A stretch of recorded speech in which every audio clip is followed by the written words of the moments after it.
তুই কোন সাহসে ওই জায়গা দিয়ে ক্যাচ ধরলি ভাই? তুই এমনিতেও পারো না টুনটুনি ধরে প্রস্রাব করতে, তারপর আবার গেছিস ওই জায়গা দিয়া তুই বল ধরতে। যদি কোনো মতে তোর পোড়ানি শুরু হয়, তুই কেমনে ধরবি আর কেমনে? তুই লাফাইতে লাফাইতে তোর মাঠ ছাড়া লাগবে।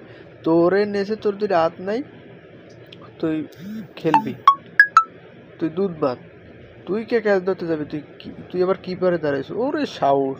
ক্রিকেটার সোহান এই শালায় পারে না ঠিক মতো খাইতে, আরে আল্লাহ দেয় না দুইটা হাত, এইতে শালায় এই অবস্থা করে। আমরা ক্রিকেট খেলতে নামলে ওই জায়গায় বাড়ি পড়ে নামি, যাতে ওই জায়গায় বল না লাগে, মানে দোয়ানুস পড়তে পড়তে নামি যাতে ওই জায়গায় বল না লাগে। আর এই শালা ওই জায়গা দিয়ে ক্যাচ ধরে, কি অবস্থা! মানে কি প্রতিভা দিছে আল্লাহ ওরে। এমনিতেও হাতের বদলে পা দিয়ে সব করে, আর এই শালা ক্যাচ ধরে ওই জায়গা দিয়া, ওর কত বড় সাহস! ওর বেশি বেশি থাকবো, ওই জাতীয় ক্যাচ ধরে আর এত বড় সাহস। আর আমরা বাড়ি পড়ে নামি, তারপরও লাগলে কই কই কই কই করে চিকরাই, আর এই শালা ওই দিয়ে ক্যাচ ধরে।